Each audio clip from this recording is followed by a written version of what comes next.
Okay, now I brought my helipad down because I was thinking the grass might be a bit long, so I could at least put the tail over that when I land, but this actually looks big enough to be able to get past most of the grass. At least my tail fin looks large enough. Might strip something, but we'll give that a go, I think. The only thing I should mention here is my idle up or 3D switch and my throttle hold. I've swapped those round, physically swapped them inside. I didn't need to unsolder it or unplug the connectors. You can just slide them out of where they are and slide them into the others. So they're still the same orientation, but swapped around.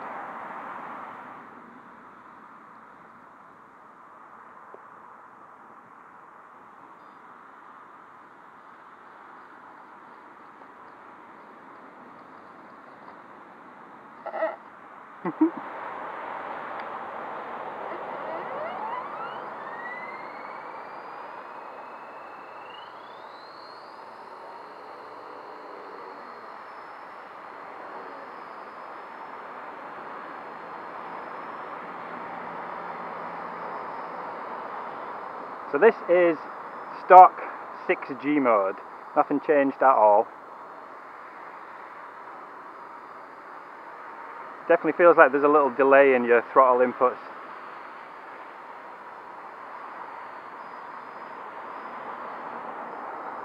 Pirocomp's pretty good.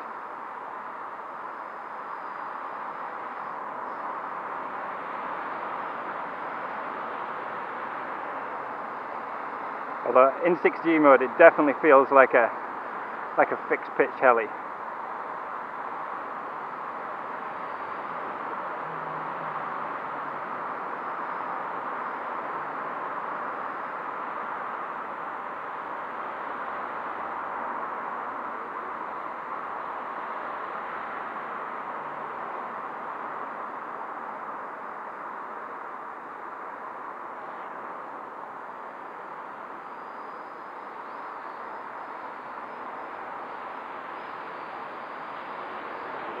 Concentration for that then.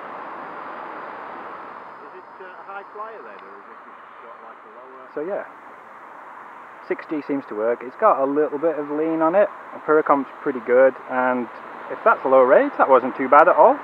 The cyclic feels nice and slow, but the rudder's fairly perky really.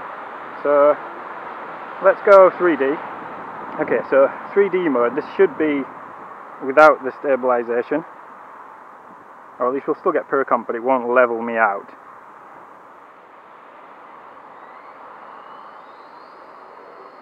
Okay. Okay. That feels nicer. There's no self-level now. Still feels in normal mode like it's a little bouncy. It's like quite slow to react to your throttle inputs. So you end up climbing as you're releasing the throttle and descending as you're adding the throttle. It's got to be really premeditated. Let's try the... So the Pirocomp's better in 3G. I want to call it 3G mode.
Okay, yeah, the cyclic definitely feels really mild, and let's try dual rates.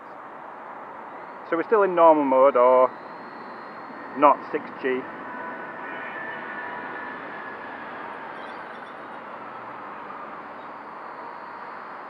Okay, the cyclic doesn't actually feel any faster.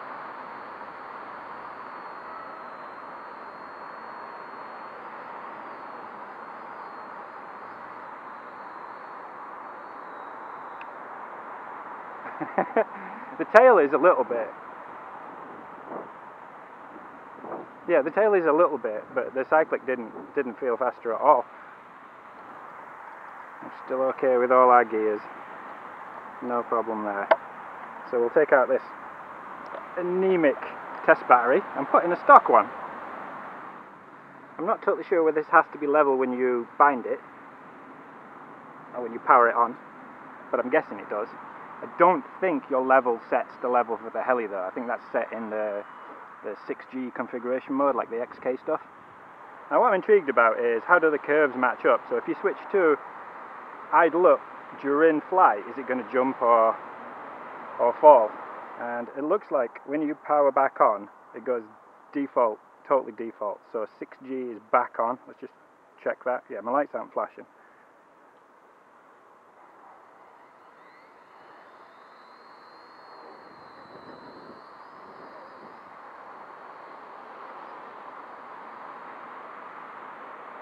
And man, that's...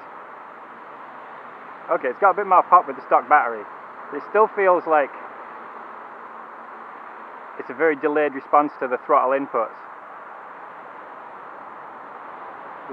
Little bit of tail wobble. Wow.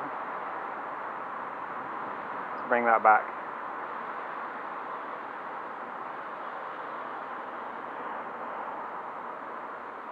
Yeah, a little bit of right lean on my 6G config, so that needs redoing.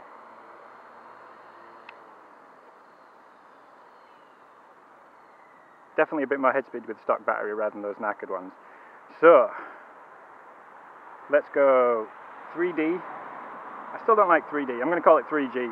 We'll go 3G. We've got a high there to show that we're on. So let's just try that first with the stock battery.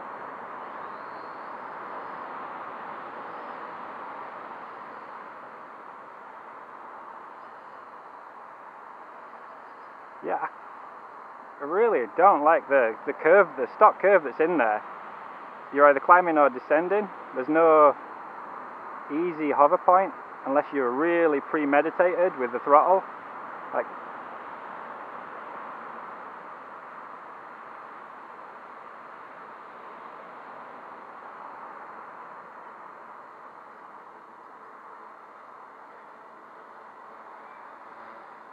okay, rates are a little bit better. Alright, we've got a Dougal over there. Rates are a little bit better in full rates, but still, the normal mode on a CP heli does not feel great.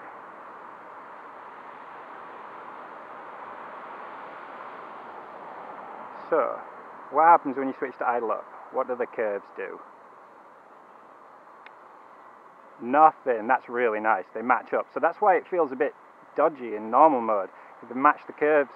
So when you switch into idle mode, or back out of idle mode, it's not going to do anything weird at all. That's really nice.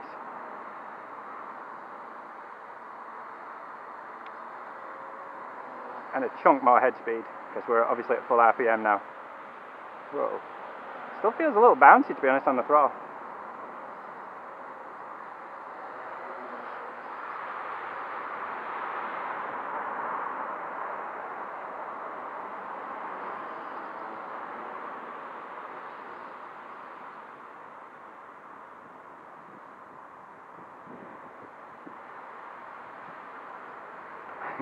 Little bobble from the wind there.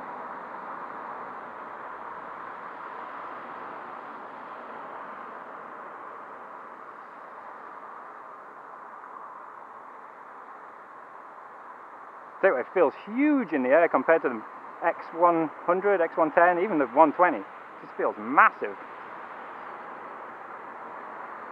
Just can't seem to really get at ease with the throttle. Or the collective, I should say.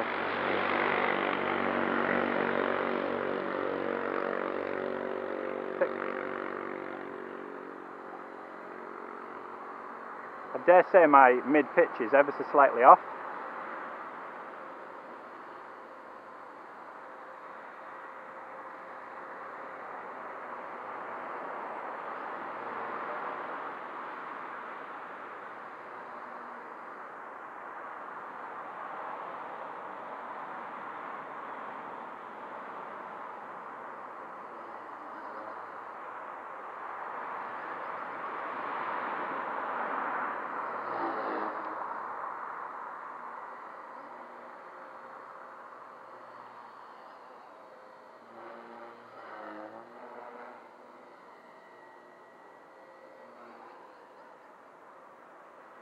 Let's have a little look at that, because it just feels a little off at mid stick.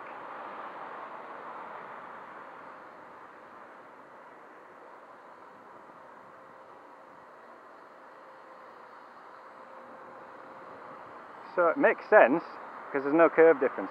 Let's switch back to 3G mode when we're landing.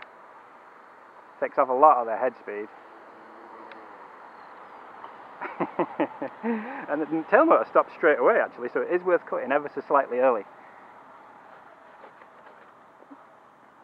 Okay. Let's have a little look. Throttle hold is on.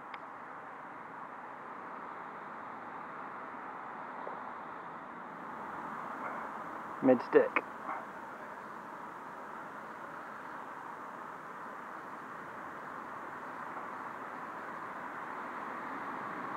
And I think what I dislike the most is the ratchet on the throttle. It's like you can't quite get the finer inputs you like. You put it to a certain point and it kind of like jumps to the next ratchet point. It's only a small amount, but that's quite a bit of pitch difference really if you're talking about. So mid pitch is it's like one notch above my mid stick on there. So I'll take this to a larger place where I've got a chance to open it up a bit for some circuits, but 3D mode is on, and we'll see how it goes. I could do it balancing the blades as well. I've only really watched one video with this, which was Fire 69's, and it didn't look to be wobbling or anything like that, so I could do it balancing the main blades and possibly the tail blade, and see how we do there. But yeah, let's see how it spools up straight into 3D mode, or idle up, should call it. Tail motor's going straight away.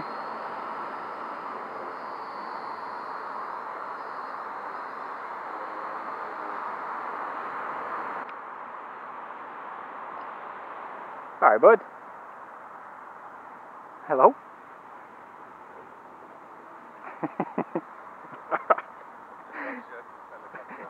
Like what a bear. No worries, it's alright, as long as he's not going to eat me. No. You're alright, I don't think there's anything edible. Oh, okay, I'll just chew on it anyway. Come on. Bear. What's his name? Bear. Oh, it is Bear. Very appropriate. It looks like a helicopter muncher to me. Oh, yeah, you wouldn't say it is, yes. Come on, let's go. Come on in. Oh, it'll be cheesecake vape you can smell. It's sweet.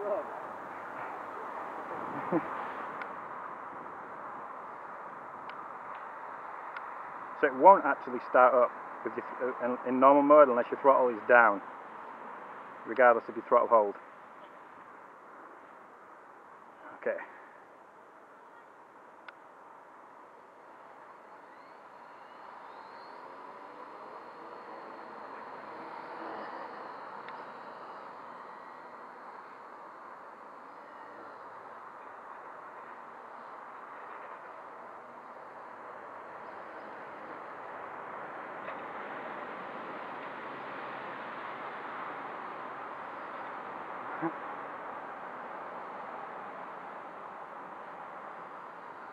Yeah, I'm having trouble with the resolution on the cyclic. It feels a little notchy.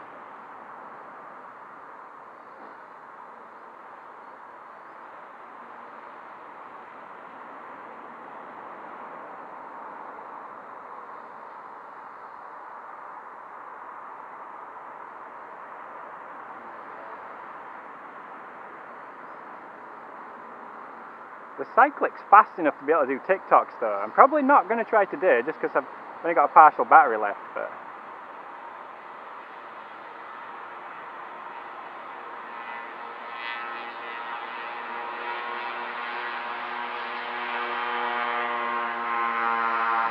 okay, the tail actually blew on me then, quite badly, actually in someone's garden. Guess we're going walkies.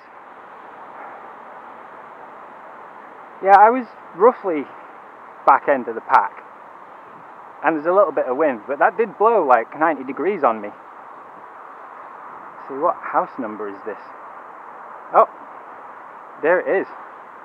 There it is.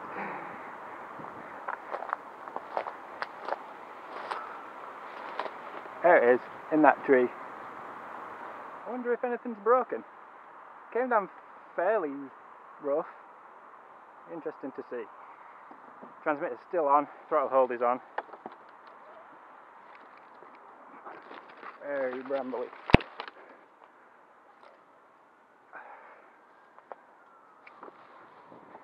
That was best case scenario, really. Oh. Sorry about that. Let's get the sun behind us and have a little look. Worst case scenario, we're just going to have stripped a gear. Throttle was cut before it hit anything.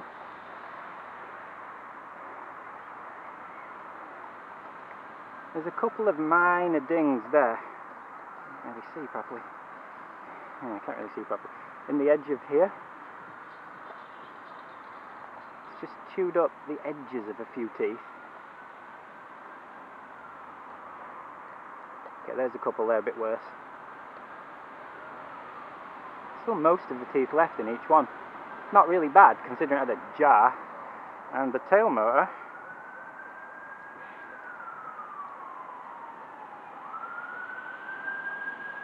motor's fine.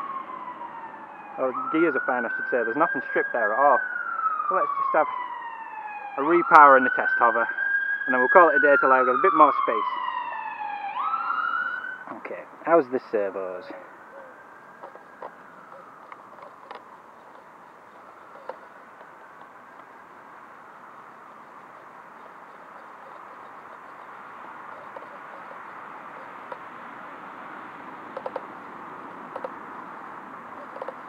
Looks like that's hitting full range, unless there is a slightly stripped gear on that left servo. Possibly.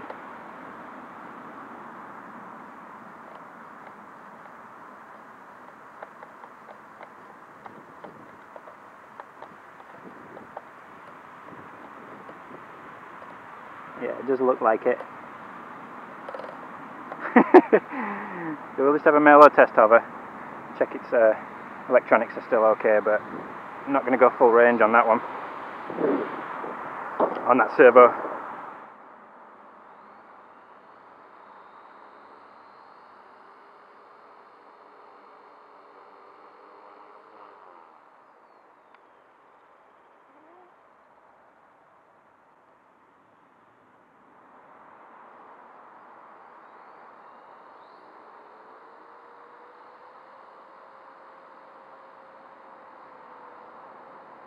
Okay, that won't even lift itself now, so is that battery dead then? I didn't bring my battery meter with me, but I've got one more rubbish backup battery. But if this doesn't lift off, I'd still expect the stock battery to lift off right at the end, to be honest, so is it going to have to lift up? No. Hey up YouTube. So that didn't go quite as well as I'd hoped. First up, damage report.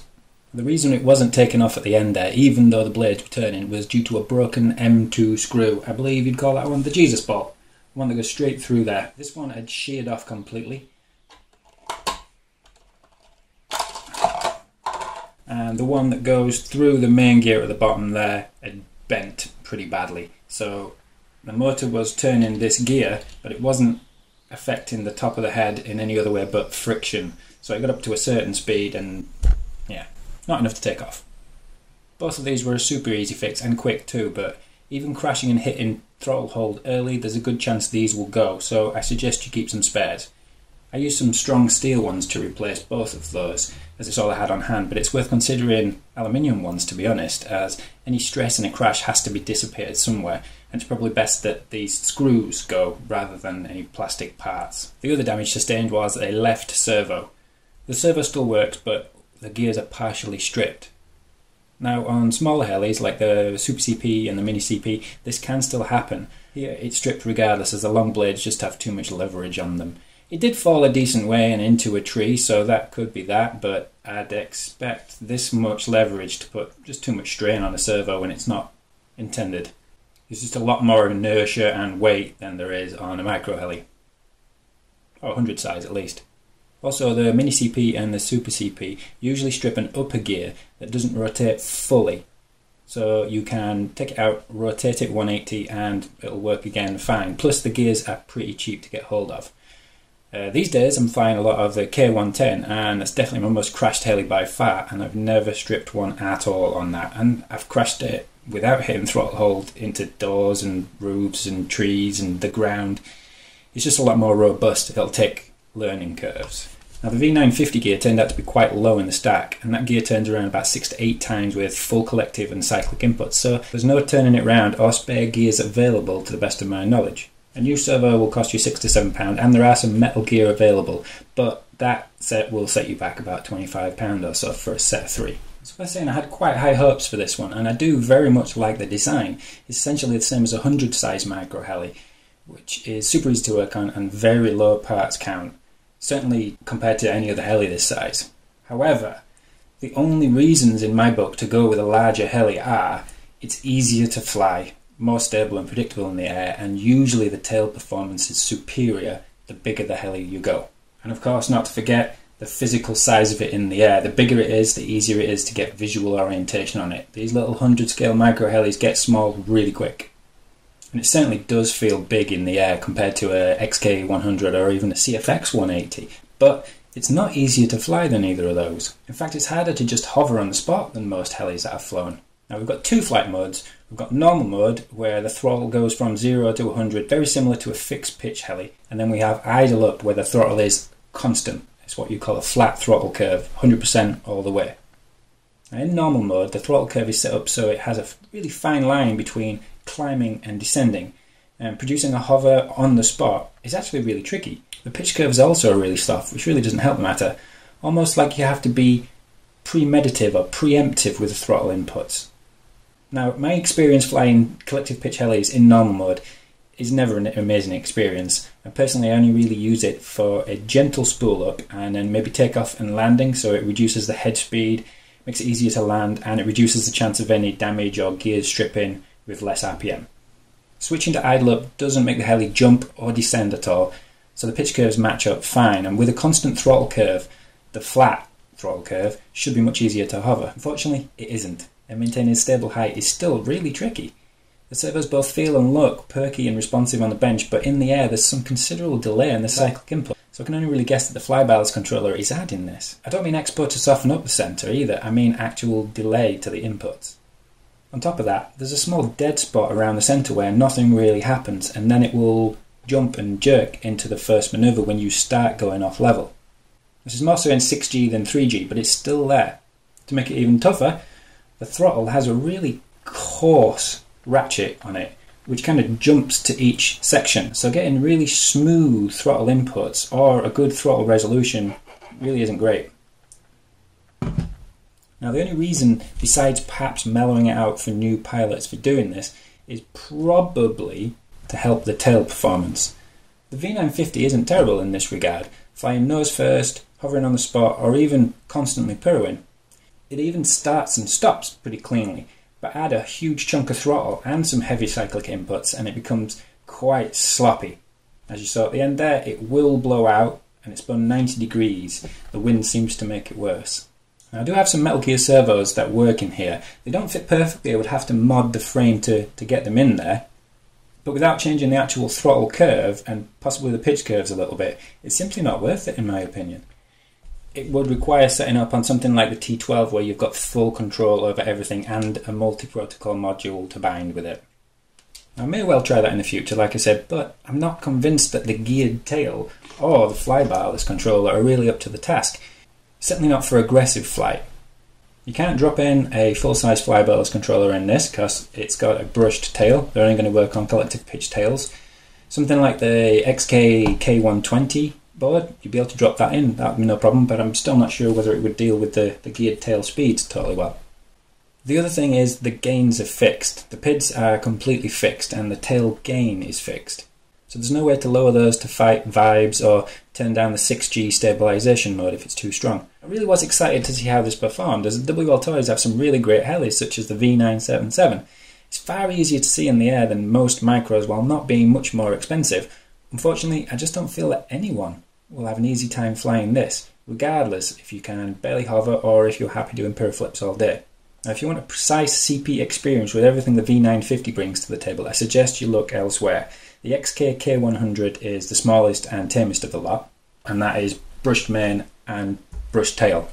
But it's still perfectly 3D capable, and no settings are locked, so you can fine-tune everything you like. The XK K110 and WLtoys V950 are very similar to this in terms of a brushless mane and a brushed tail. They're just smaller. They've still got plenty of power for 3D, and they've got all the finesse and nothing's locked. If you really need a lot more power than that, the 2S K120 is an absolute powerhouse. It's a serious power upgrade, which brings me back to the point that the larger the heli, the easier it is to fly. If all else remains the same, that would be true, but this is not the case here. Some scale pilots might even like the way it flies because it's very docile, and in fast forward flight it performs pretty good. But as a 3D trainer, I strongly suggest the K110 instead, regardless of its smaller size. It will also take an immense amount of punishment without stripping servo gears or breaking anything, rather than requiring repairs after each and every single mistake. Now, there are a couple of other redeeming factors that I'd like to point out here. The transmitter, pretty good, not too bad at all. Now, the idle up and the throttle hold, I physically changed these round inside. You can leave them plugged into where they are and just slide the switches out and turn them round, because I've always had throttle hold on the left and my flight modes are idle up on the front there. The other thing is this supports all 4 modes, so whatever mode you fly in, this is good to go. It's easy to change too. Now, at the moment, I'm in mode 2. Mode 2 and mode 4 can be accessed just by holding down the mode button, and you're good to go, mode 4. If you turn it off, pull this down, it physically changes it inside. So now my ratchet's gone off there, and my ratchet is there. Ratchet back on there, ratchet on there. And then if you turn it on, you will be in mode 1 or mode 3. This one says mode 3, and if you want to change to the opposite one, hold down your mode button and you're in mode 1 again.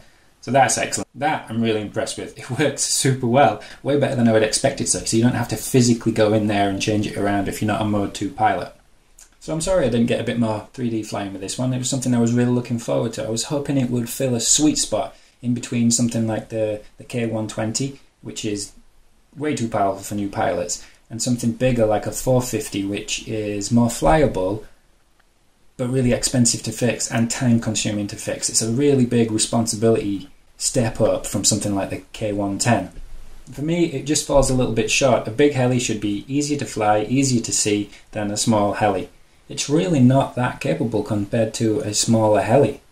I don't actually see any reason why you would want to go this big if you're losing performance on the heli or the way it flies. Now, the only other thing that I did after the first couple of flights is swap out the anemic skinny wire for some 14 gauge and an XT60 connector. I don't actually think it needs that, even though the wires do look really thin on the ESC, but it's only 15 amps, so take or leave that really. It's more for compatibility than it is for power. I think that sums up all the points that I felt were important to mention about this one. If you are into helis, there's a V911S and an X360, and of course some more K110 coming up real soon. So that's all for this one. See you in the next.